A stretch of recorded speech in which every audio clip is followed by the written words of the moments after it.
everybody, welcome back to another episode of Earth's Mightiest Comics. This is the show where every episode we talk about some new comics that have been released in the past couple weeks or so, usually like a week and a half, 2 weeks from when when we actually upload the episode. But yeah, we talk about a bunch of comics and we let you know whether or not we enjoyed them. This week is a much lighter read than some of the past couple weeks we've had. Yeah, I mean, there's still some fairly significant stuff, I would say. So we have stuff like the annual, the Flash annual issue, stuff like Immortal Thor, stuff like new issue of Incredible Hulk, but we are going to start with the big new event coming from Marvel this week, which is the Blood Hunt event. It's the next kind of major event that Marvel's doing. It's their big 2024 summer event. So yeah, this is Blood Hunt #1, which for once I will not be taking the lead on an opening issue here because I've been waiting to get up to date on some of the stuff before leading up to this issue. And so I think Sebastian's going to take the lead, or is he? I mean, you think I could just, like, not talk about it, you know? We can just move on. That's not quite what I meant, Sebastian. Because I did read Blood Hunt #1. Oh, did you? Yeah. So, okay, here's a funny story. This is not really, I don't think many people are going to care about this, actually, but I read Vengeance of the Moon Knight, and I was like, damn, that was really good. Not to spoil what I thought of that issue, but it's very good. I was like, I don't want to stop reading this series, so I'm just going to fucking read all of Blood Hunt, Sebastian. I'm not leaving you to cover this one on your own here. Really? I'm going to be doing Blood Hunt with you. You know, I feel like, honestly, part of me feels like you had this planned all along, and you were just, just had me thinking, that I was going to have to do this by myself. So I didn't really have it. I haven't been planning this for that long. That is actually like what I said is mostly what I actually thought. I was just gonna wait. I did want to read this event, and it was kind of most of the series I was close enough to up to date on where I was like, I think I probably could just read through it all, but I wasn't 100% sure one way or the other. But then I read that Moon Knight issue and I was like, let's fucking go. So anyway, yeah, I'm actually going to be talking about Blood Hunt as well. So this is Blood Hunt #1, written by Jed MacKay. The artist is Pepe Larraz. So I think as far as events go, this is pretty standard, I think, for a first issue. A lot of these events kind of follow the format of it starts off and the heroes are kind of scrambling because there's this insane shit going down, and they're just kind of trying to save everybody and kind of also assess the situation to see what's happening. And that's most of kind of what this is, and everything looks very dire. That's how these events kind of typically go, and you very much have that here. So this takes place after Avengers of the Moon Knight, which technically is kind of a tie-in. It's not really, but it is a little bit. Kind of just leads up to it at the very end. But it is picking up kind of directly after that, where a bunch of Dark Force users have just started exploding into these big portals that are unleashing Dark Force clouds across the world, ultimately resulting in the sun being blocked out. And this is done so that vampires could come and overrun the world without being burned to death. Yeah. Or just turn into weird crystals like what happens in Twilight, from what I understand. Again, I have not watched Twilight. This is the second episode in a row. Yeah, I know. I was just gonna say, we just talked about this pretty recently. But yeah, so vampires are everywhere. A big chunk of the first half of this issue is kind of just them fighting out the vampires, trying to save people, and kind of figure out what's happening. There's a little fun part where there's some people who are fleeing vampires, and they cross the Latverian border, and it turns out that Dr. Doom just has a fucking vampire shield, force field that just disintegrates them on contact, and it's invisible. And it's of course Dr. Doom would have that. But so then Blade is essentially yo, what's up, Avengers? I'm here, and I'm sure you're all happy to have me here. Just teleport my truck that I'm in up to the Impossible City, and we'll come up with a plan, essentially. Right. He's I think he's I've got a plan. Oh yeah. I'll let you know how we're moving forward. And so so they get the city to beam him up, except it turns out Blade's not in the truck, and instead it's the Blood Coven, who is made up of a bunch of new characters. I don't fucking remember what most of their names are. Okay, there we go. Okay, so we have Bloodstorm 1.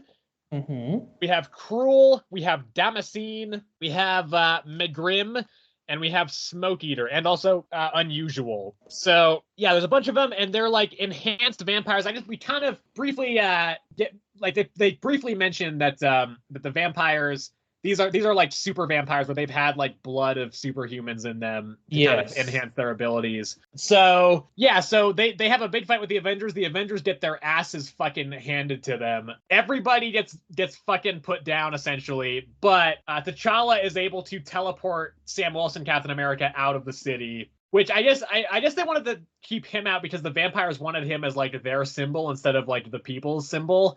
Yeah, essentially, yeah, because they like, because Captain America is like the symbol, and so they like basically wanted to like show the world that like there's no more freedom, and stuff like that. Like they were gonna make an example out of him, I assume, somehow televised it or whatever. I don't know, something.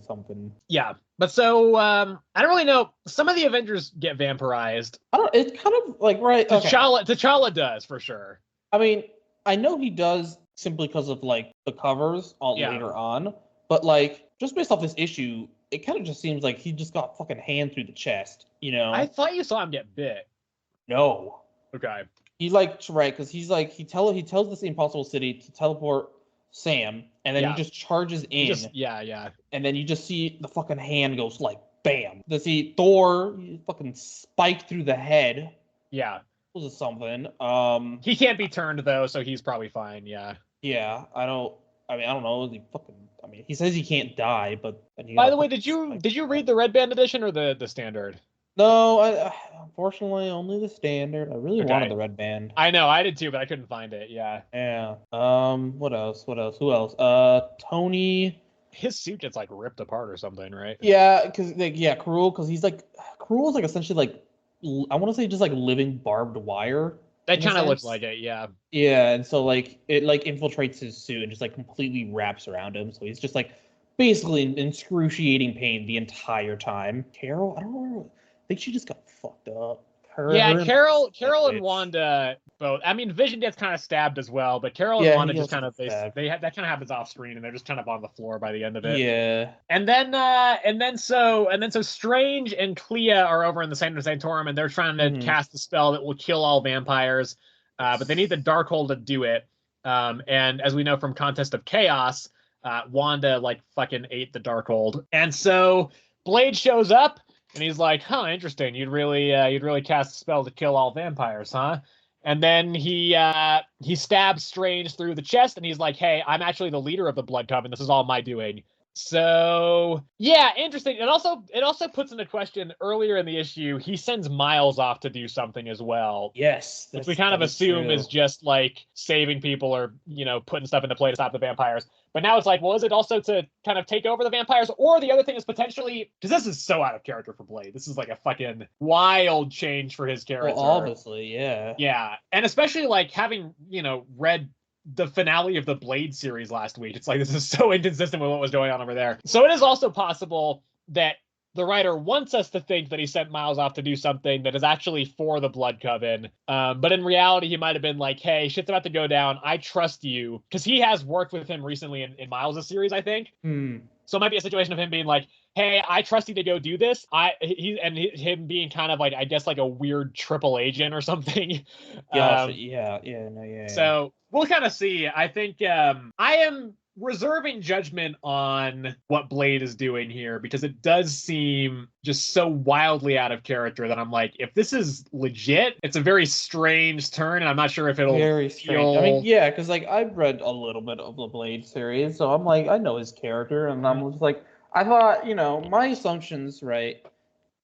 Having you explain to me what happened at the end of Blade, my assumption is like maybe he got taken, like somehow like his spirit got taken over, something like that. That he's like not himself clearly. But then maybe you have a point. Maybe he's like some weird ass like triple agent type bait that's like long con, and I don't know. It's super weird right now. But so I think that kind of covers most of what actually happens in here. I think like as a first issue, for an event, I think it's solid. I think it's about as good as any first issue for events as these typically go. Because again, this is very kind of the standard way that this, sort of big summer event thing is often laid out. But I think for what it is, I think it is pretty good. And I quite enjoyed it. I mean, I think Jed McKay is a good writer generally. So I think this kind of works. And I also think, like, I did feel like the Avengers were kind of more cohesive and written better here than in the stuff that I read of their series. However, that being said, I was expecting, I think, a little bit less depth to some of their interactions and everything, because this is kind of a universe, a line-wide event, right, where kind of everybody has to get a look in. So I know you can't really, it's harder to balance all that stuff. And I think the balance is pulled off about as good as it can be here. No, yeah, this is honestly, I really like this one for being a number one an event. Like, it's like you said, like, always the number one. It's always like heroes scrambling around, not knowing what to do.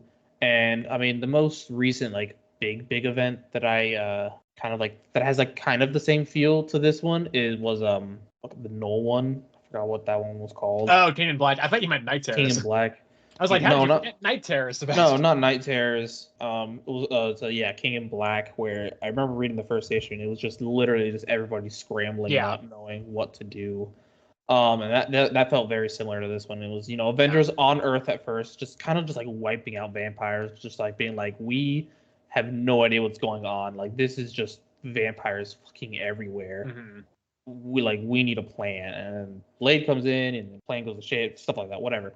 But yeah, it's kind of the same thing. It's just, superheroes get taken down, and like the most random of superheroes have to like basically save it in the end. But yeah, I mean, other than that, I actually really enjoyed this one. I would have loved the Red Band edition to see a bit more gore. I bet some of those like the Avengers fight scene against the Blood Coven would have been like a lot more particularly gruesome. I heard that the last page where Blade stabs Doctor Strange in the chest is incredibly gory in the Red Band one. Gotcha. Yeah. See, stuff those ones I would have loved to see in the Red Band edition. Maybe we can find it for number 2.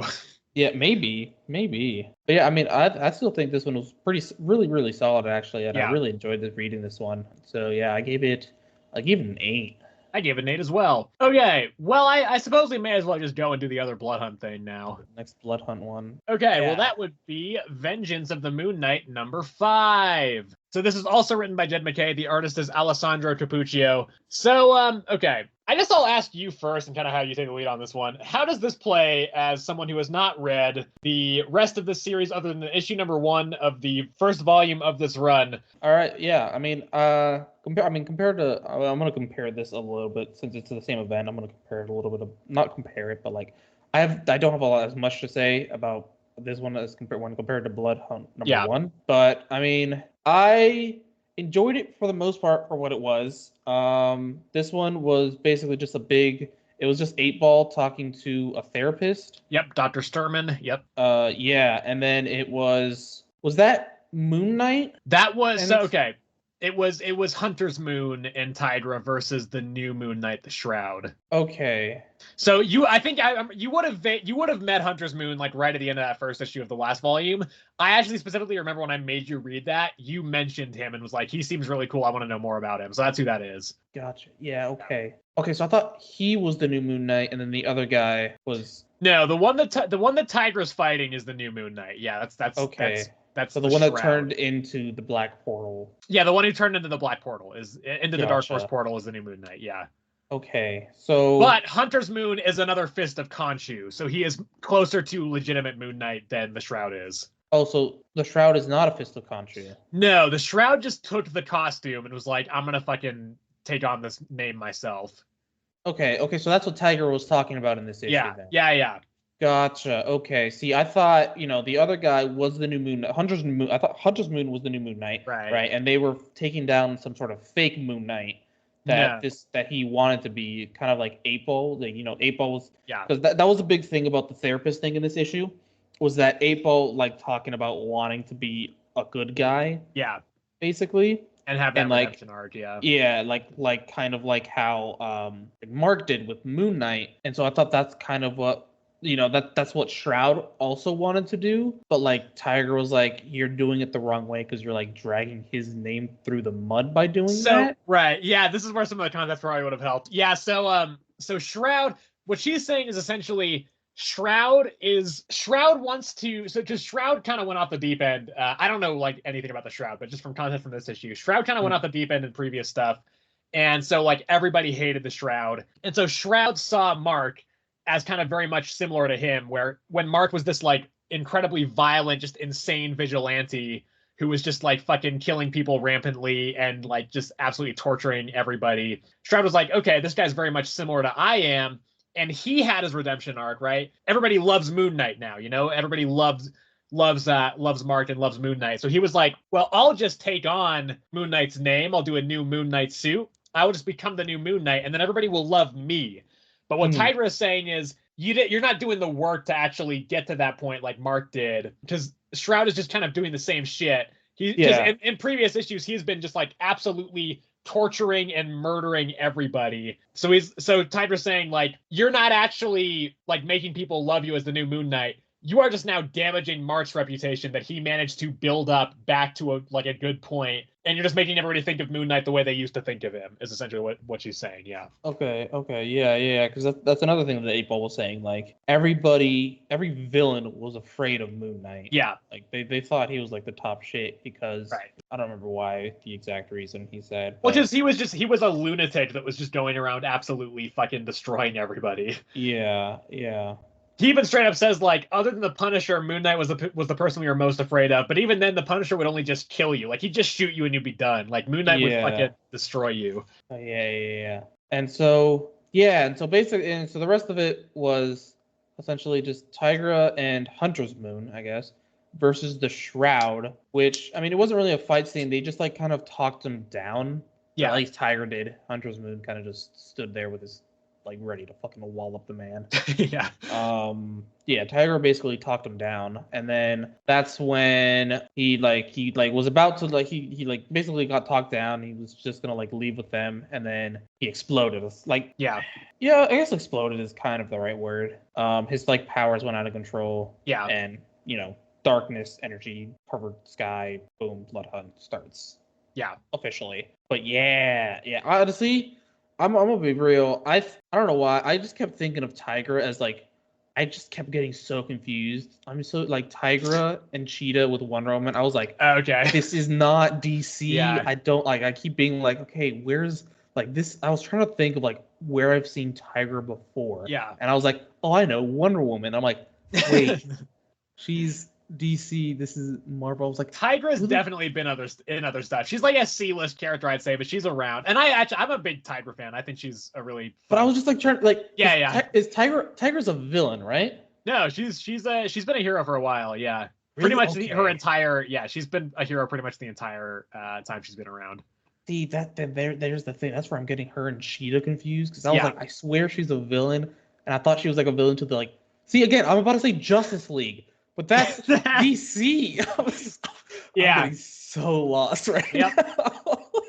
That's, oh my god, I'm world right. This is so trippy for me right now. But I mean, I really so for this issue specifically, I really enjoyed the 8-Ball like whole therapy talk about that part. I really liked. The Shroud part, I now realized I was just completely lost on at this point.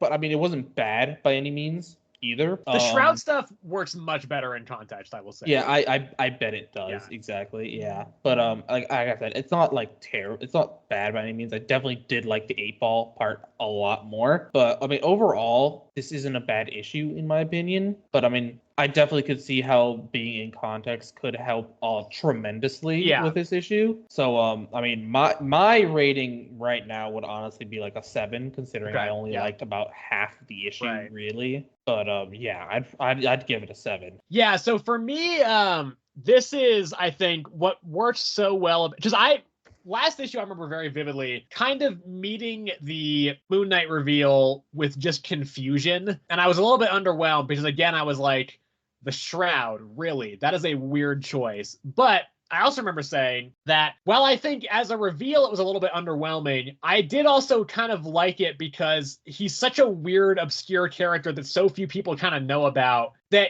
you don't just like accidentally just like reach into a bag and pull out Shroud, right? You don't like, editorial does not say, hey, the new Moon Knight's going to be the Shroud, okay? Like, that to me signaled that Jed MacKay has a very clear plan for where he wants this to go. And so I was really interested to see how that kind of unfolded. Because again, like, you're not just like going through like a random flip book and you're like, what character should I choose for the new Moon Knight? Oh, I know, the Shroud. So I was like, I'm really interested to see kind of what he does with this. And this issue, immediately I was like, okay, I get it. Like the parallel between Mark and Shroud and how that all kind of works, and Tydra's whole talking to him about like, yeah, you're not like, yeah, you have Moon Knight's name now, but you're not doing anything to improve yours. You're just like dragging Mark down with you. That whole thing, and seeing those parallels, but seeing also their differences, and how it also just, it goes to show how well the last volume of this run developed Mark's character as well. Because he started out that run pretty much exactly where Shroud is right now. And so to see that development kind of put into context and to show what could have just been the case if Mark had just stayed on the same path he was on, I think that was really expertly handled, and I think it was excellently pulled off. And then not only that, but then to contrast the Shroud and 8-Ball, who during his session is just like, well, shit, he's very much the opposite of Shroud in this case, where he sees what Mark did and he took on the inverse message, which is what Tydra was trying to get across to the Shroud, which is that Mark put in the work for it, and that, you know, he was a badass when he was the complete like asshole vigilante, but he also, that's how he lost all his friends and family and everything. And so, you know, in going on that redemption arc, he ended up gaining the Midnight Mission as a new family. And seeing all of that, 8-Ball just really got the message that like, okay, 8-Ball needs to put in the work to end up getting to, you know, the level that Mark was and to become a superhero. And so, yeah, I mean, because I remember I kept talking about how I would have loved 8-Ball to be the new Moon Knight. And I remember you specifically, Sebastian, were like, really? 8-Ball? Like, that's the guy you want to be the new Moon Knight? But like, this is why I think like when they've worked on the 8-Ball character stuff, it's just been great. And it's not been like super prevalent, but it's just kind of been in the background for a lot of it. And this very much kind of felt like the culmination of a lot of that, where at the end, you know, we have Reese, Soldier, and 8-Ball all going up to suit up to go and fight all the vampires and everything. So I was really glad that this actually was not a super huge, like, integral Blood Hunt tie-in, because I really wanted to have an 8-Ball centered issue, because we had one with all the other characters in the previous part of this run, or in the previous 4 issues of this run. So I was really hoping to get an 8-Ball centered one, and we did get it. I'm very happy with that. Yeah. I thought this was really just excellent. And so I have this at a 9. I think I'm going to bump it. I think I'm going to give us a 10. Oh, wow. Yeah, it's very rare. I don't think I've ever given this series a 10 before, but I think just the parallels and everything that's being drawn here, just really great. I think this is one of my favorite issues of the entire Jed MacKay Moon Knight run, and it's by far my favorite since it rebranded as Avengers of the Moon Knight. So yeah, I think this was really, really great. No, yeah, I mean, yeah, fair enough. I mean, I really did enjoy the 8-Ball thing, and I probably would have liked it a lot more if I had more context on the crowd stuff, you know? Yeah. So, but yeah, I mean, no, yeah, genuinely was a good issue. Yeah. Let's see. How about we do Space Ghost here? Space Ghost. All right. This is what Sebastian made me read. It is written by David Pepose. The artist is Jonathan Lau. I'm pretty sure this is based on a Hanna-Barbera cartoon. Yeah. I was I didn't realize that based off the cover, but then as I was reading it, I was like, I've seen this guy before. Yeah, I remember him from my childhood. I never watched Space Ghost, so I don't really know anything about it. This is my first kind of introduction to Space Ghost. But yeah, so David Pepose, Jonathan Lau. It's a pretty simple story here. It's essentially just there's a ship or a base or something that's under attack from space pirates. They're trying to get this device thing. I don't know if they're specifically looking for this, but it kind of seems like it. There's a chimpanzee that is like enhanced, and it can like lead to new scientific developments and stuff. And they're like, that'll be a lot of money. So they try and take that. So that was developed by the scientist dude. He gets shot and killed very early in this issue. And then it's his kids kind of trying to escape the attack while also making sure that chimp kind of gets out of there. Or maybe it's just a monkey. I don't know. I think they say chimp in the issue, but this blurb says monkey. So I don't really know. But anyway, so then in the middle of that, the Space Ghost breaks in and he's like, yo, I'm here to help. And he beats up a bunch of space pirates. Some of them posing as the like Galactic Protection Police. Agency or whatever. I don't really Yeah. know I don't remember what their name is, but I don't remember what their name is either. yeah. But so initially the kids kind of think he's also there to like rob and kill them, but then he ends up saving them later on, and that's kind of it. Pretty much. I gotta say, I didn't hate this. I thought this was pretty good, actually. Now, again, it is pretty simple, and I'm also wary because this writer's pretty hit or miss for me. He's the guy who wrote the most recent mini Punisher run with the new Punisher. Gotcha, I think started out strong, but kind of fell off pretty quick. So I'm hesitant to kind of go too like high praise on this one because of that. But I think this is a solid first issue. I think Space Ghost's presence is pretty cool. I think the way he just kind of busts in and he's like, let's fucking go. I think like for someone like me who doesn't know anything about Space Ghost, I kind of like the whole like mysterious nature that they kind of, portray, the mysterious light they kind of portray him in this issue. And then, yeah, I mean, I think that's, the action's all right. I don't love the art, but it's fine. And yeah, I thought it was decent here, actually. I didn't mind this at all. Yeah. I mean, like I said, I thought I recognized them, like from the cover. I didn't recognize them, and then I started reading. I was like, God, this guy looks so familiar. And then when the like fake Galactic Police like took off their helmets, and I saw that like kind of like tigerish looking face, I was like, I know for a fact I've seen that guy before. And I was like trying to think, and I remember specifically what channel it was on. It was a channel called Boomerang. I remember Boomerang. I never saw Boomerang because we never had it at my house, but I would always see the ads for it on Cartoon Network. Yeah, and that's where I was like, God, I knew I recognized this guy from somewhere. And I sent you a link, and that's also I sent you a link, and that's also where I know him from. I have to open the chat now. Oh my God. Yep. You watched that decent clip, and I will continue 6-piece chicken talking. McNobody. I'm not gonna watch this. I'm not gonna watch this right now. What? Just what? It's a 5 second. It's a 5 second 5 clip. seconds. Okay. It's a 5 Hang on. I could keep talking. You don't have to just. Yeah, it's a clip. And Okay, fantastic. I'm really glad we paused the episode for 8 seconds for me to watch that. You gotta go dumpster diving for scraps. It's chicken McNobody, dude. It's classic. But yeah. This one, I mean, he definitely feels like he's like trying to be like Batman-ish, Yeah, definitely. Like the whole mysterious type there. He kind of looks like if Batman's suit was white as well. So. A bit, yeah. I mean, yeah, definitely not even a bit, like pretty much. No ears, but pretty much other than that, ears. It's pretty similar. Yeah, pretty much everything else in that. And then what else? I don't have a lot to say on this one. I will say the father of them children died honestly gruesomely. Like, Jesus Christ. Yeah, and also what are the odds of that? Because he opens the door, and as soon as he opens the door, there's just already a blaster bolt that hits him immediately. Yeah, like honestly, like they were just waiting, and he's like, all right. He just tells his kids, like, be prepared. Anything can happen once they open this door. Yeah, mid-sentence, immediately gets blasted. It's just like, Jesus Christ. It looked to me like they were firing that bolt before the door opened, and it just happened to open at the exact moment and then hit him. Yeah, dude. Yeah, so he immediately died, and then the kids, running away, whatever. The monkey is the true whatever the hell he was working on, some sort of like interstellar data thing. I don't know. But yeah, I mean, I thought it was pretty good. I'm thinking about picking up the next one. We'll see how I feel when that week is, but I'm considering picking up the next one. I didn't like this one more than Moon Knight, but I don't think it deserved less. So I'm gonna go with a 7, but I did like it's a low 7. Yeah. I'm also giving it a 7, like a solid mid-7. Also, dope cover. Yes, I will say that. Yeah, I honestly, looking at the cover art for number 2 as well, is pretty fucking sick. Yeah, the cover art is just really good across the board for this. Yeah. Let's go Incredible Hulk.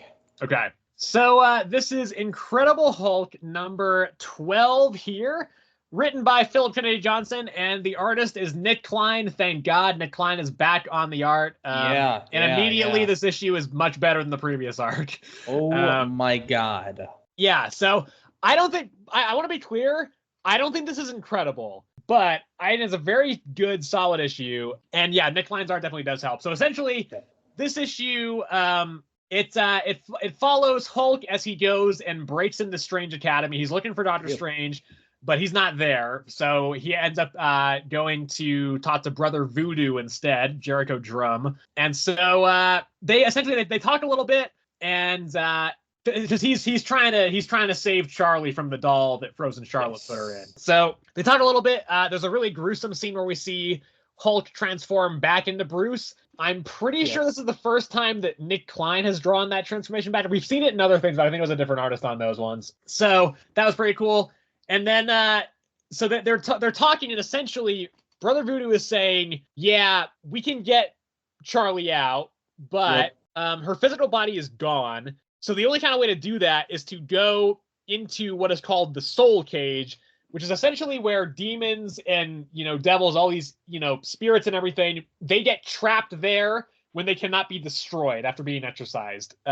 So Brother Voodoo is essentially like, hey, go in there, find this dude called the Flesh Weaver. He is able to essentially use flesh from other people to make a new body for Charlie, is kind of what it seems to be implying. And then Charlie will be able to go back into that body. We can get her soul out and she'll be back to, Charlie. So that's what a lot of the issue is kind of that conversation between them. And then Bruce is like, okay, I'll go. He pretty immediately decides to go to the point where Jericho's like, well, why are you so invested in this?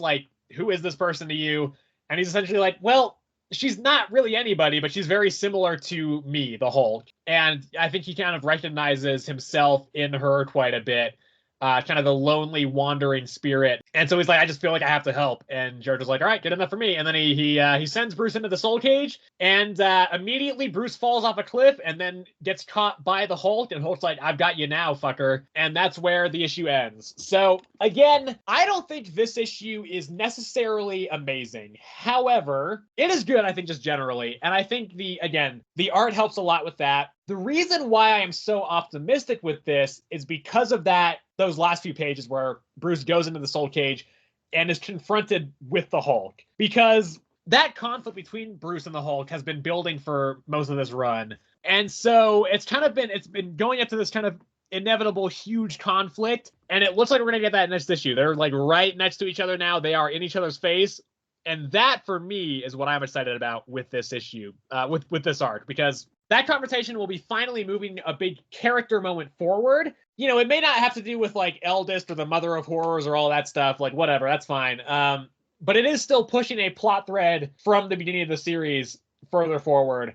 And that is, again, been my biggest problem with this series, pretty much. Again, combined with the inconsistent art. I just think it's been dragging out this plot without really doing anything to advance it issue by issue. And so this does seem like it'll kind of potentially be fixing that, while also still retaining that kind of monster of the week thing, which I do think has been working well for the series. I like seeing these cool different monsters and creatures and everything. That's great.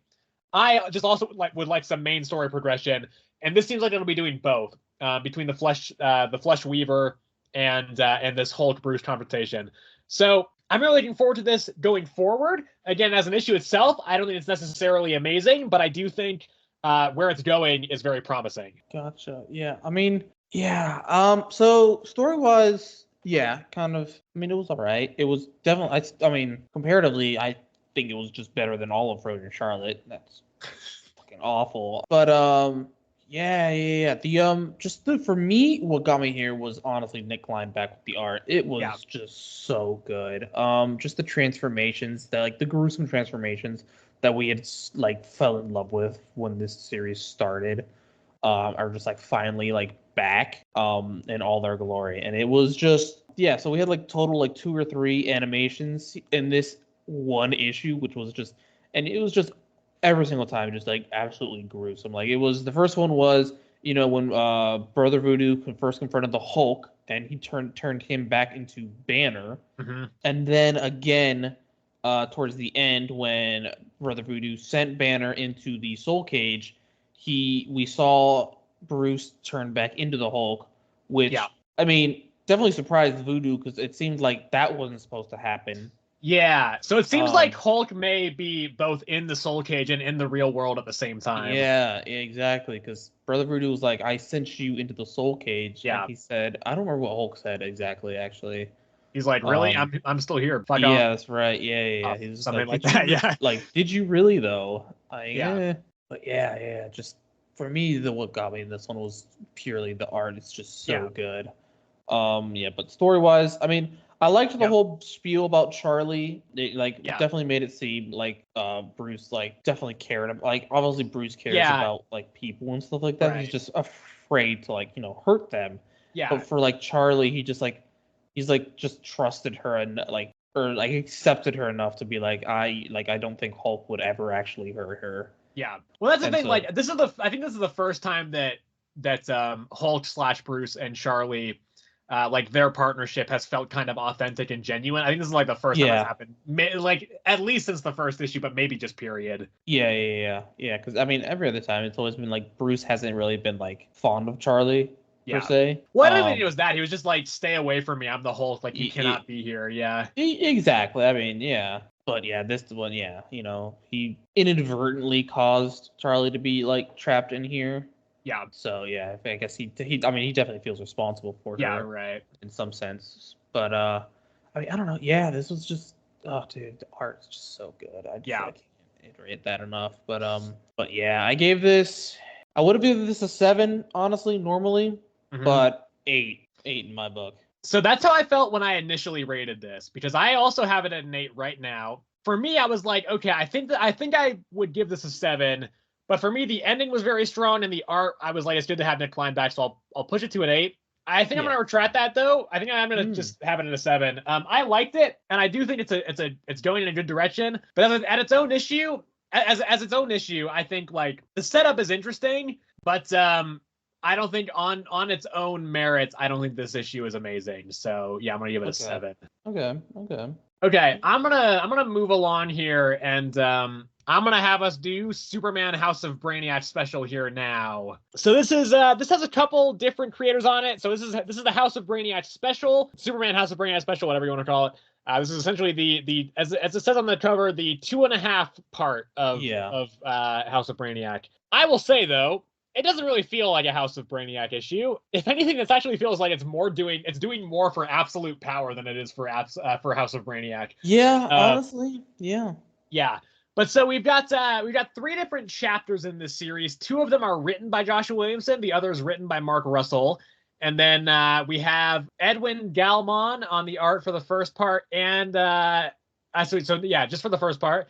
And then we have Steve Pugh on the art for the second part, and then we have Fico Ossio on the art for the third chapter. So the first and third chapters are kind of sandwiching the middle part. They are the present, well, they're all present-day stuff, I guess, but they are the stuff that kind of directly advances the House of Brainiac stuff a little bit. The first chapter, we see a bit of the history of what Brainiac's kind of relation with the Zarnians has been.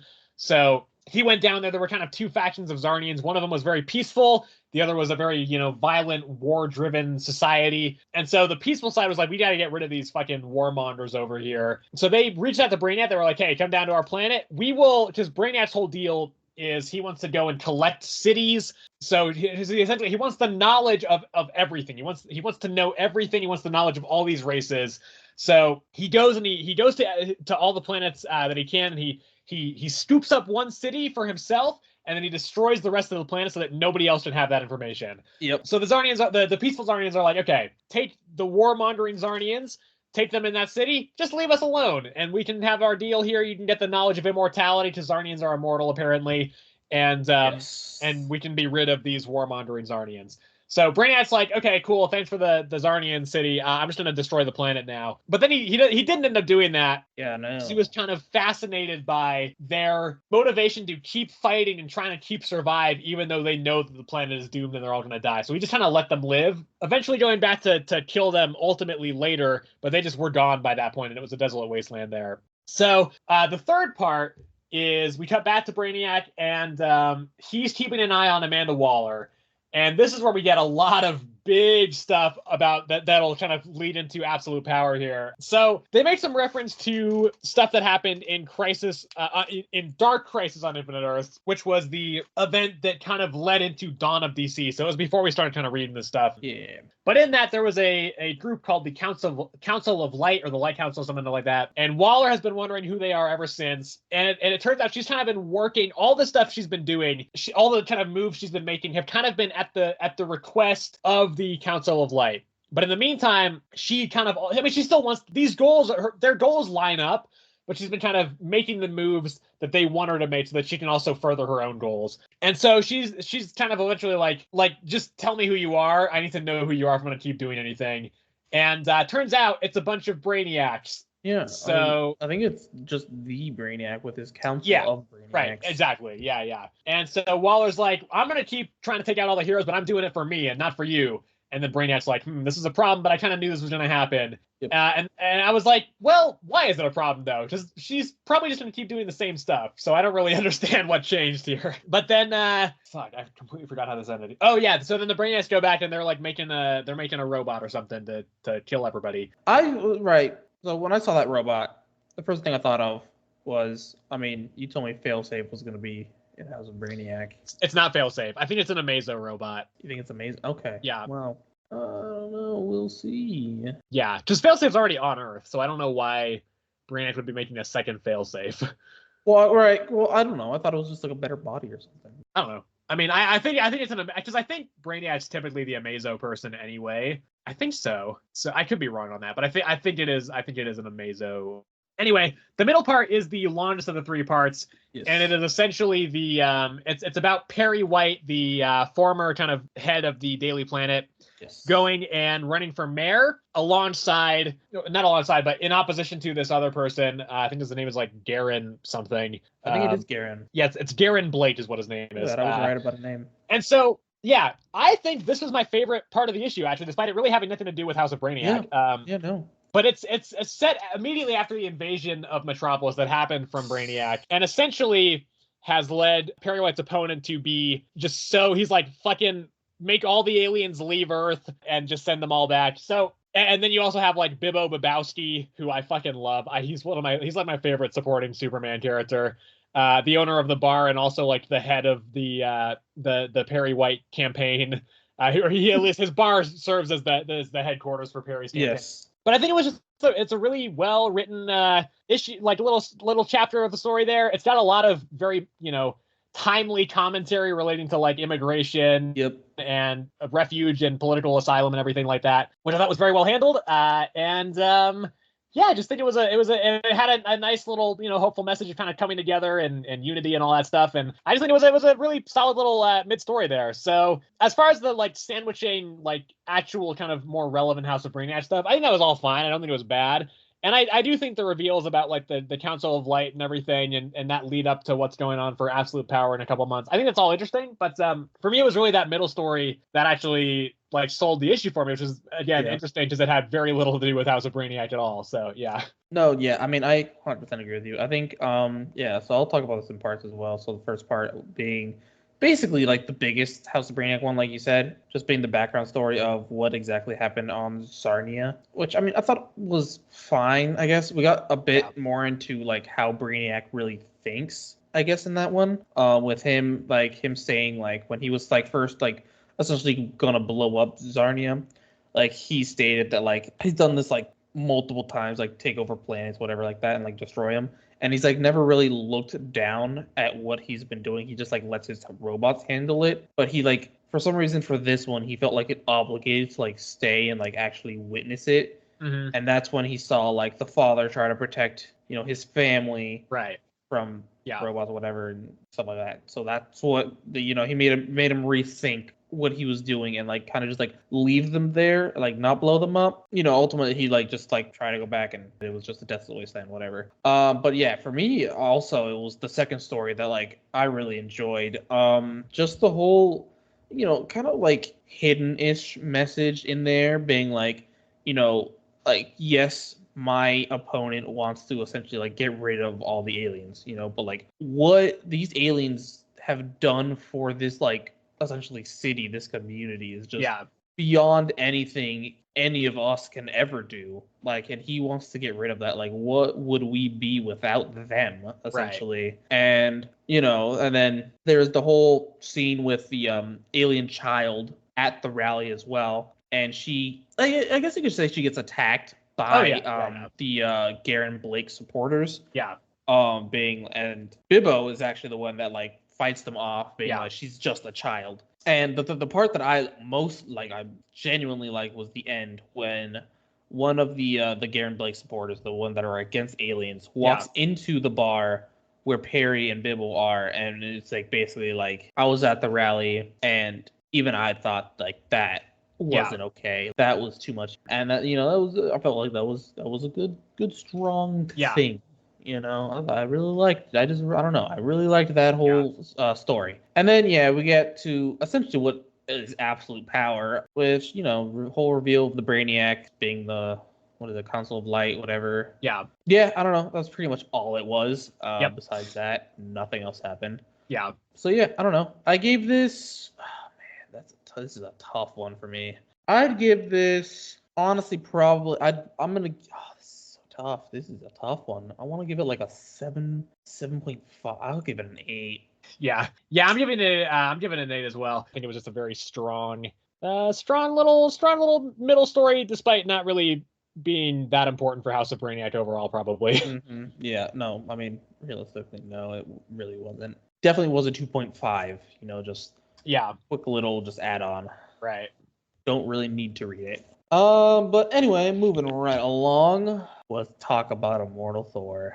Well, this is Immortal Thor number 10, written by Al Ewing. The artist is Carlos Magno, so it's not the series regular of Martin Cotolo. Although, actually, Martin Cotolo has straight up left the book. He's going over to do the new Wolverine series in a couple months, so he is no longer doing Immortal Thor, which is a bummer because I loved his art. Right off the bat, I don't think the art in this is great. Yeah. I do think it is a step down. It's okay, but I think like the faces for me were a little bit off. Okay. So it wasn't just me. That's good. So this is my pick of the week. I'm gonna go ahead and say which again, like what a surprise. I'm picking Immortal Thor as my pick of the week again. Whoa. But so again, it is very, I think this is kind of going to be the last of these like very meta issues we have with this series, at least for the time being. Because it kind of does wrap up it doesn't seem to wrap up the Roxxon stuff permanently, but it does very much wrap up the Minotaur stuff. So this issue mostly focuses between Thor fighting Chad Hammer, the fake Thor from the in-universe Roxxon written comic, Roxxon Presents Thor. So I said when we talked about that I didn't think it was necessarily required reading for this.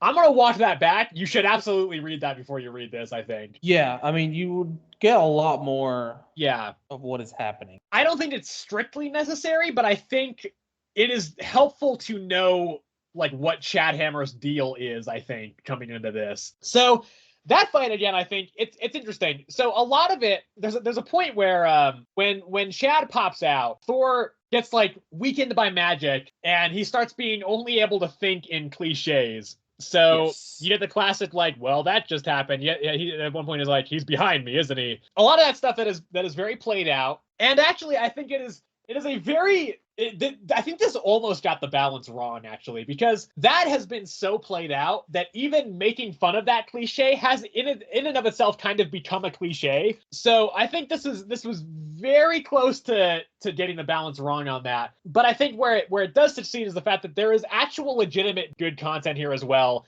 that is not just kind of, that low-hanging fruit of making fun of those kind of cliche, quippy dialogue that the MCU has kind of very much made popular. This issue very much felt like Al Ewing was just kind of like, what the fuck is going on with the MCU? Like, Thor Love and Thunder sucked, and I'm mad about it, is kind of what this issue felt like. Because there's a point where Thor is kind of saying, like, what the hell is going on? Like, is this what I've been reduced to? Like, there's so much depth and, complexity to Thor and his character and all the events in the Thor comics. And Chad Hammer is, in a way, at least in his role in this issue, he is very much the MCU Thor in a lot of ways. Just this very basic, kind of stripped back, reduced version of Thor. Not to say that Thor has always been that way. I don't think in the MCU, I don't think that's necessarily the case.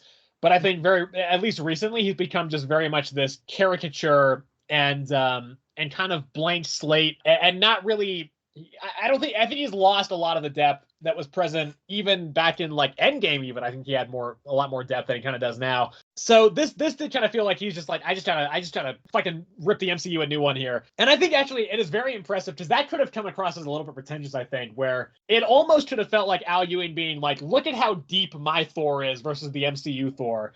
But I think the balance is just again just there, calibrated just correctly to the point where I didn't feel like it didn't come off as pretentious. It just came across as like, what the fuck has happened to this character in the movies? So there's that. We then find out also that the reason that like the magic is impacting Thor in the way it is because Chad Hammer is at like the physical manifestation of Chad Hammer rather is the familiar of the Enchantress, so her kind of like magical sidekick. Yeah, it's not keepsake, but like keep or familiar, I think is the way they. Oh yeah, the keep. The keep. Yeah.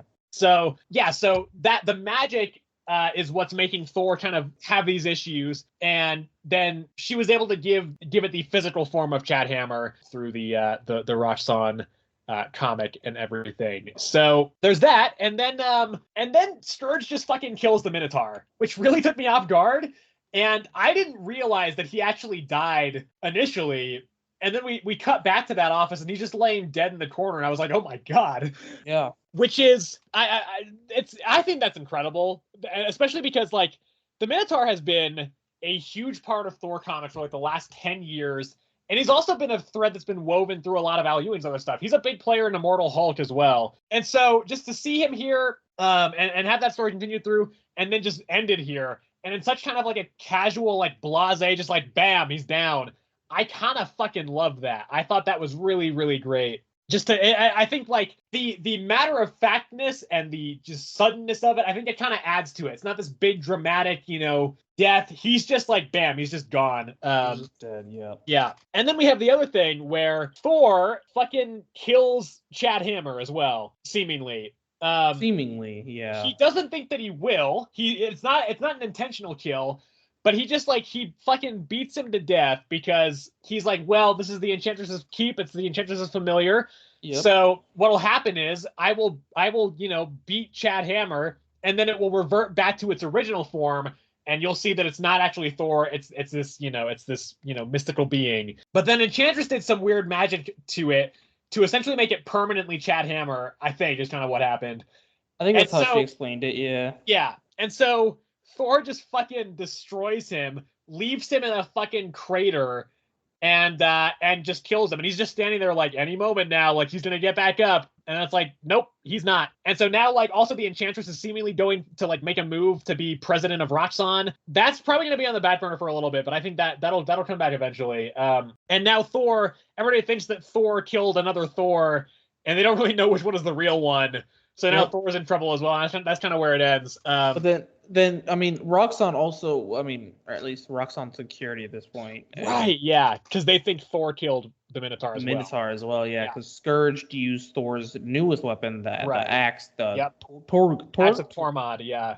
Tormod, yeah, to kill the Minotaur. So yeah, so now they will also think, eventually the world will think that Thor also killed the Minotaur. Yeah. Yep. So at this point, I have no idea where this is going. Yeah, I know. I've got some thoughts on that too. Yeah. This is kind of taking a turn, because the whole reason Thor went to Roxxon in the first place was to confront Minotaur about like Gaia and what he's like doing to Earth. Right. And then it's turned into this whole other thing at this point with like essentially just like I don't know what the word is. I'm forgetting the word at this point, but like satire. I think it's satire. Yeah, probably satire. Yeah, dude, this is turned into something. I do think though. I think this is the last of the major satire issues of this run, at least for a while. It definitely seems like it based off the synopsis of like the next one. Yeah, the next couple. Yeah, it seems we're going back all of a sudden to the other one. Yeah, to the Utgard stuff. And I'm like, how? Because like the situation that Thor is currently in, the cliffhanger that it kind of leaves him on is very like time sensitive. It's very urgent. Mm-hmm. And next issue appears to be following up on a plot thread from the Gods series. And I'm like, how do you get there from here? And then he goes to fight the Utgard Odin in issue 12, it looks like. And then Hercules is coming over and the Olympians get introduced. I'm like, what? How is it going to get there from where it is right now? Yeah. Oh man, yeah, this is getting weird over here, man. It's Yeah. getting weird over here. I mean, besides that, I mean, the fight between Thor and Chad Hammer wasn't terrible. Chad Hammer definitely felt honestly very in character. Yeah. You know, because I mean, even in the Roxanne Presents Thor, all we ever saw him go up against was like just civilians essentially. Yeah. And so for him to like actually go up against an actual god and Right. basically for him to just essentially cower Yeah. and not actually do anything, I feel like it's very in character. There's also an incredible section where Chad throws Mjolnir Premium at Thor. Thor catches it, calls his own Mjolnir to it, and it just fucking shatters Mjolnir Premium. Yeah. That was, yeah. He was like, that's not a fucking hammer. This is a hammer. Yeah. Just shatters it. And so, yeah, just Chad Hammer just being essentially like not having like, what is it, the lessons that like Thor has actually learned. Right. Yeah, I don't know. I mean, I thought this was pretty good. I think the whole cliffhanger with like Minotaur just fucking dying out of nowhere, just off screen, was honestly just like threw me for a whirl. Because I like when I saw him die, I scrolled back to see if like we saw that. Yeah. And I mean, you do see Scourge actually kind of raise the Up, axe. yeah. And then obviously like when Minotaur says like faces the chopping block, you know, because he's talking about business stuff like that. Yeah. That's obviously when it happens, but it's just like all of a sudden it's just so sudden. You just see him just in a bloody pool on the ground, and you're just like, well, okay. So you know that I thought that was great. I thought that was a really good cliffhanger. I genuinely am just don't know what they're gonna do with the rest of this story at this point. Yeah. It does seem like they're gonna kind of pause this, maybe build the Enchantress taking over Roxxon stuff in the background, and then get back to it later. Yeah. Yeah, but I mean, besides that, I thought this was pretty good, pretty great. I will give this a 9. I'm giving it a 10 again. What a surprise! But what a surprise. To be fair, I don't think I'll give the next issue a 10. I have kind of a feeling that it maybe will not be quite, because I'm just at the perfect point for this arc to have just like maximum impact for me. So I think that's been why like I've just been like so 10 fucking happy with this arc, because I've just been like I've been throwing out 10s like crazy. But I think it's very much like plugged into a lot of the stuff that I am very passionate about. So this arc has been just very very, very 10 heavy for me. But I don't think necessarily, because the Utgard stuff I did not really ever give more than like an 8. But again, this series is either an 8 or a 10, and there's no in between. Like I've never given any of these issues anything other than an 8 or a 10 right now. So we'll kind of see how this develops. But I think this was great, and my pick of the week. Next issue, which is also the last issue we're talking about, The Flash Annual #1. Okay, this is written by Simon Spurrier. A couple artists on this one. We have Tom Derenich, Scott Koblish, George Kambadais, and Amante Nahuelpan. So I generally don't know what you're gonna say about this. I'm gonna be straight up. It made no fucking sense. I was lost the entire time reading this. I literally had to stop at one point and just like ponder whether or not I honestly should continue reading this. I slogged through this. It took me forever. This is also a long fucking comic as well. This I genuinely have no idea what happened to this entire issue. Okay. Like, I'm thinking back on it, and it started with Wally in a different suit. Like, honestly, I feel like it skipped so much story behind what actually happened to Wally. He was just all of a sudden, like, just going in. And I'm like, okay, what did I miss here? I don't think you missed anything, to be honest. I think it just had a bit of a time jump. And that might get filled in future issues of the Flash. Or they might just be like, fucking catch up, losers, let's go. Genuinely, that's okay. Yeah, great. Would hate it if they fucking do that. I'm gonna be honest with you. What else? The whole fucking thing with Kid Flash and the other Flash. Avery, yeah. There's so many Flashes still. There's a lot of understand. Yeah, there's a lot of Flashes. It's too much. They all are named Flash. Yep. It's ridiculous. Yep. I get so lost whenever they're just like the Flash. I'm like, okay, I'm gonna go through really quickly and just name all the speedsters that are listed here. And I'm not gonna name them by their actual name. I'm gonna name them by their superhero name. So we have Flash. We have Flash. We have Kid Flash. We have Flash. We have Flash. We have Jai. We have Jesse Quick. We have Impulse. We have Godspeed. we have Thunderheart, we have Max Mercury, and I think that's all of them. But like 4 of those were just named Flash. 4 of them are named Flash. Yep. And I mean, it's very okay. To be fair, it's very easy to tell Wally apart, at least, right? Because he is just like honestly in this fucked up world. Which at this point, I think he's just. I'm predicting that he's kind of becoming. He is actually an uncoiled, or at least he becomes the uncoiled. I think he's becoming one of the stillness. Is kind of what they're starting to lead up to. It's kind of weird though, right? Because like his it's like his like helmets like / costume, the head part of his costume, right? It's growing spikes out of it, kind of like the uncoiled. He stole the spikes. Did he steal the spikes? When did he steal the first spikes? Page. On the first page, he goes into that math dimension, which is all math. And there's an uncoiled in there, and he is like snapping off its spikes and putting them onto its helmet. See, I remember there being roots or something in that one. Yeah, I think there might have been roots as well, but that was an uncoiled in there. I remember the uncoiled. Yeah, I don't remember him snapping off the spikes. We didn't. It was pretty quick. It was just like one panel. We see his hands like going in there multiple at a time and just like grabbing a bunch of the spikes. Okay, I missed that part then. But so then yes, I do agree with you that he is. I think it's insinuated that he is becoming one of the stillness, right? Because he is becoming like they explained in this issue like multiple times, honestly. Yep. That the stillness are just like they're untethered, like they don't care about anything. Yeah, exactly. Yeah, they were like I guess kind of speedsters who loved exploring, but they just got bored of exploring because they were doing it for so long, and now they just are trying to like find stuff to kill them essentially, but nothing can. Okay, yeah. The whole killing part, I'm not sure about that one. They mentioned that they're just searching for that's what they say, like because they talk about that like point of something that like issue 3. And I think because they were like, they keep saying like something else passed through that, like something like very dark and evil and everything. And they were saying like, there's one point where I think it's Inspector Pilgrim who's like, they were hoping that whatever came through there would be able to kill them. Oh, okay, right. And so, dude, I'm so all over the place right now. I'm trying to remember. Okay, I remember. Do you want me to go through what I remember of this?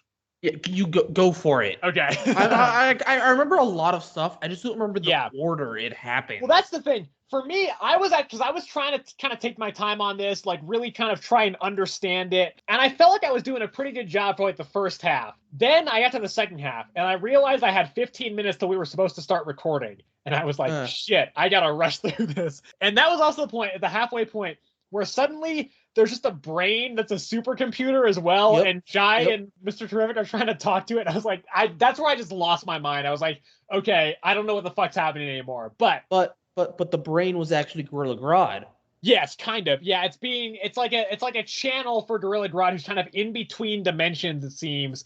Yep. And he was kind of feeding this thing dialogue to convince Jai and Mr. Terrific that Wally is the one who is initiating the destruction of the Speed Force, and that if he dies, maybe the Speed Force will be fine and the other speedsters will be fine. So that's the thing. This issue kind of answers some questions, but then it also just introduces more, because now it's like, well, is the Speed Force not being destroyed then? Is it all just the Roach Gallery? Because the Roach Gallery is manipulating the hell out of this system right now. Yeah, exactly, right. Because there was the whole bit with Mirror Master, Kid Flash, Flash, and then, like, is it Jesse Quick? No, it was Irie, I think, Wally's other daughter. Okay, Irie then. Right. Irie is like doing some weird stuff with science, I think. Yeah. And Mirror Master insinuates that she's like fucking up the Speed Force. Yeah. Which affects Kid Flash and Flash and like makes them kind of the same wavelength as Flash. Yeah. Yeah. And I mean, I don't know. Mirror Master, is he fucking Irish or Scottish? I think he's Scottish, yeah, which I didn't know that, but then he's speaking. I couldn't understand his dialogue at all. Yeah, I was reading and I was like, yeah, dog, what? There's lots of did nays and could nays, which is that's very Scottish speak. Yeah. Yeah. So I was like, dude, like that was like the most meme Scottish thing I've ever seen. It absolutely was, just so aggressively thick. Yeah. Well, it's like whenever the Trock of the Leaper would show up in early Marvel, and it'd just be like, "Ziff is everything as I am the most French man in the world." Yeah. Exactly. Yeah. And so now Kid Flash and Flash are in like another wavelength. Yeah, they got essentially bumped to a different frequency, essentially. Yeah. Yeah. So they're not quite on Wally's frequency, but they're not on like everybody else's frequency Right. either. They're in between those two. Yeah. So they can see Wally and they can see everybody else, but nobody else can see them, I believe. Kind of, although Wally kind of like runs into them and he's like, get the fuck out of the way at one point. Well, yeah, because I think that at that point, the Kid Flash and Flash like somehow caught up to Wally. Okay. I think. That's what I want to say. Well, that happened towards the end, because that was at the point where Wally. Well, no, but that that was Barry they bumped into, and he was like, "Fuck off, get out of here." Yes, it was Barry. Yeah. So right when they catch up to Wally, Wally tries to say like, "Don't use the Speed Force, like we're fucking it up," but they can't hear him. Exactly.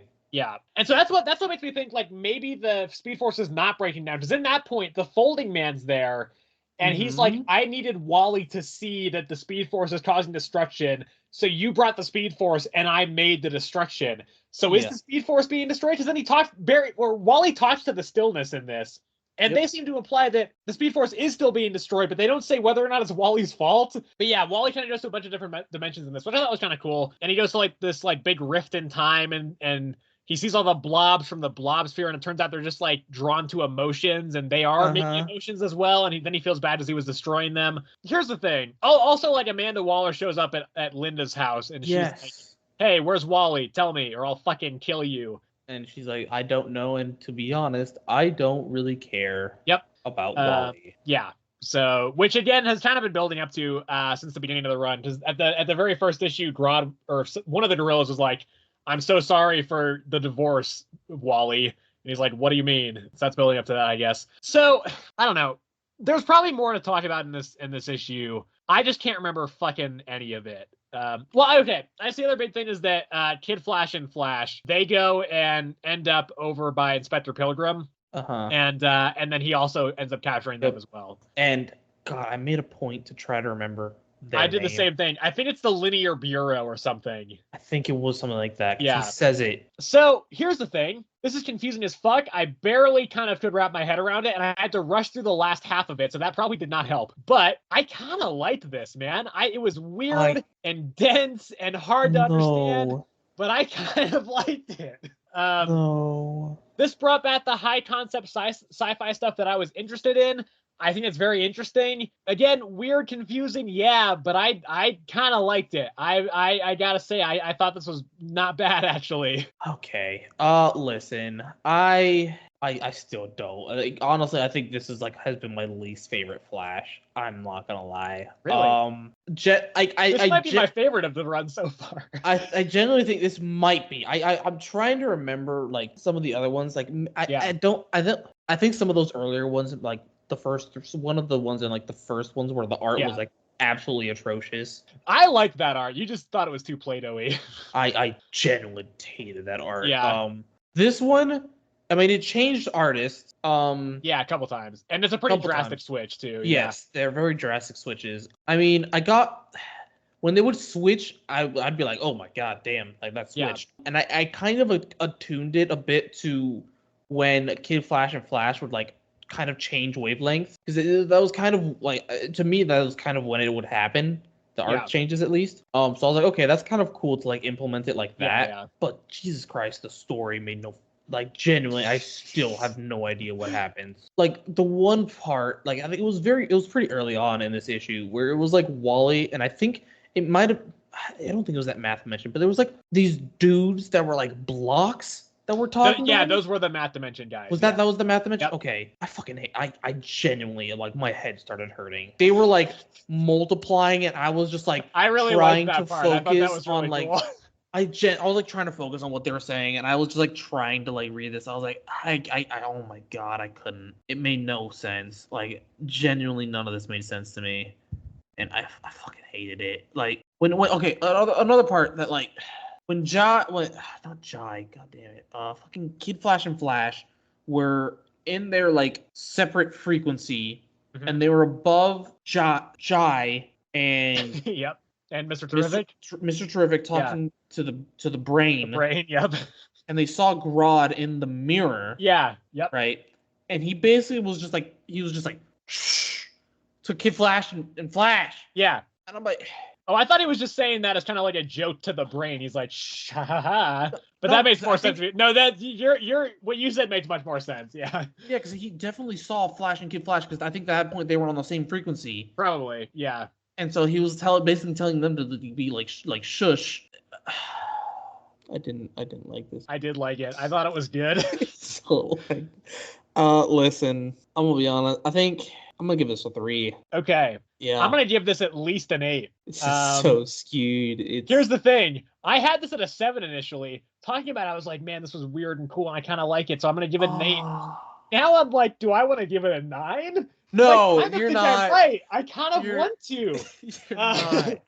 There's no way. There's I no don't way know. you It go was that high. weird. It was weird and trippy. I probably won't go that high because I do think the part with Wally Jr. and Avery, which is Flash and Kid Flash, by the way, I think that part was not quite as interesting to me. But Wally going around and having all these weird adventures in different dimensions, like he goes to this weird like wall at the edge of the universe.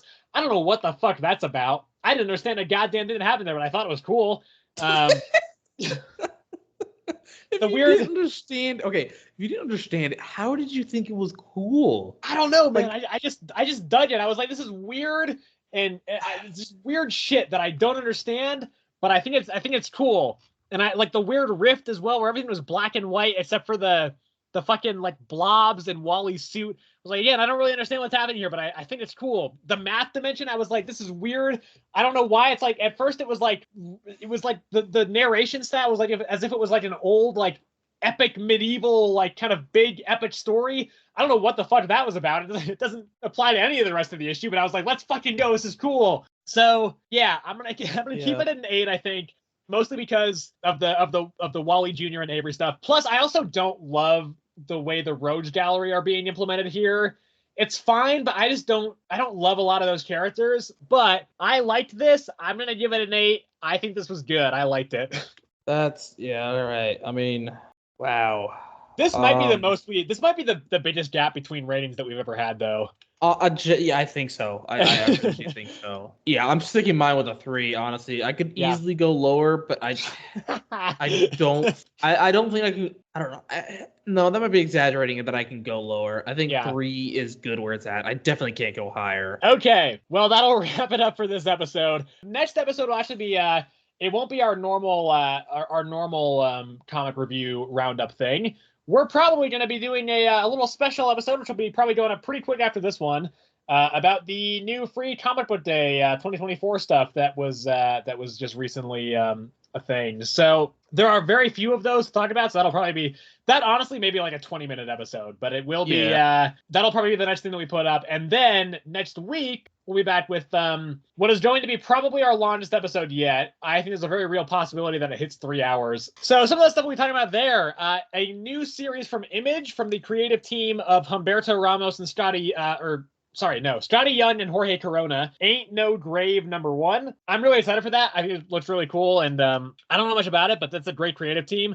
I mean, Jorge Corona is the new series artist on Transformers, and that's fantastic. We also have the new issue of Batman. Feels like it's been a long time since the last Batman issue, so It really does. this one is apparently kind of building things up to absolute power, so we'll kind of see how this goes. Also, new issue of Birds of Prey. Again, feels like a while since that last one, but I like the series a lot, so I'm cool with that. New issue of Captain America. I flipped through this one. I haven't read it yet. It looks fucking... This one looks like a lot. I'm gonna be honest. It looks like kind of a lot, but I've been kind of like one that I'm gonna be dropping. No, it looks like one you're gonna love. But I mean, I have been liking that series more or less lately, so hopefully that'll be good. New issue of Daredevil. I mean, we'll see. I didn't like that last one very much. I thought it was okay. I found myself caring less and less about this run. I think there'll be some stuff in this issue that might bring me back on board, but we're gonna have to kind of see. The writer of this series, though, is actually gonna be writing the new Wolverine series in September, so that'll be interesting. I'm interested to see how that goes. The finale for Dark Souls: The Willow King is next week. Honestly, it's such a huge week. I kind of doubt I'm gonna get to that, but if I do, I'll tell you about that as well. Second issue of Deadpool. I liked that first issue enough. I am not still 100% confident that I will really keep up with this series all the way through, but for now I will pick this one up. New issue of Fantastic Four. Again, I very much doubt I'm going to get to this one this week, but I'll mention it here anyway. New issue of Geiger. Mm-hmm. I thought that first one was kind of okay, but again, we'll see. The Last Mermaid has issue number 3. I've been liking that series more or less, so hopefully that'll be another good one. The One Hand. These two series have been really kind of rationing things up, especially with the last issue of the Six Fingers. So I'm very excited for this, even though I do think the Six Fingers is better than this series. I'm looking forward to seeing kind of where this goes. New issue of The Sacrificers. This will be the one where you're looking on Pigeon, it seems. So very excited for this. Yeah, great series. New issue of Transformers. Again, just great series overall. Very excited to see where this one goes. There's the start of a new Witcher series, The Witcher Corvo Bianco. I love The Witcher, so I am planning to read this, but again, we'll see depending on time if I get to this. I would have gotten to it, probably, except I'm now reading Blood Hunt. So on the Blood Hunt front, we've got The Amazing Spider-Man, the new issue of Avengers, the Blood Hunters, the start of that series, the new issue of Doctor Strange, the Dracula Blood Hunt series, as well as the Strange Academy Blood Hunt series and the Venom tie-in to Blood Hunt. So that's all the Blood Hunt stuff. Is there anything you are going to shout out on yours? Beneath the Trees. I've heard that series is very good. But yeah, that'll be a huge one. But for now, thank you everybody for watching or listening, as always, on whatever platform you may be on. If you are on YouTube, you can, of course, like the video. And you can also subscribe to the channel if you want to see more of our videos. You can also hit the bell notification if you would like to be notified when we post new videos so that you do not miss any. And if you would like to let us know what you are thinking about the current state of comics and everything, what some of your favorite stuff is, what some of your least favorite stuff is, you can do so. You can leave a comment section. You can do so in the comment section. I actually want to shout out, we got a comment relating to comics on one of our most recent episodes. So let me just go and find that real quick so I can get the name. Yeah, so it's from Supremo, who says, this story reminds me of something Steve Gerber would write. This is right up his alley. Totally agree. I fucking love Steve Gerber, and this makes a lot of sense why I like that issue so much. It's like referring to Immortal, to Roxxon Presents Thor, by the way. Yeah, so I totally agree with that, and I'm a big Gerber fan. So that makes a lot of sense. And actually, when this person said that, I immediately was like, that is probably why it made me appreciate that issue a lot more. So yeah, appreciate the comment there. And yeah, if you would like to let us know what you're thinking about comics and you are listening over on Spotify, you can do so at the email address for us, which is earthsmightiestcomicspod@gmail.com. That is all one word. You can, and if you're on Spotify as well, you can also follow the show over there so that you are notified when we post new videos and stuff, or post new episodes over there. Actually, I don't know if you're notified. I don't know how it works. I assume you are, but yeah, that way you can hopefully not miss any episodes over there. So yeah, again, thank you everybody for watching or listening as always, and we will see you in the next episode.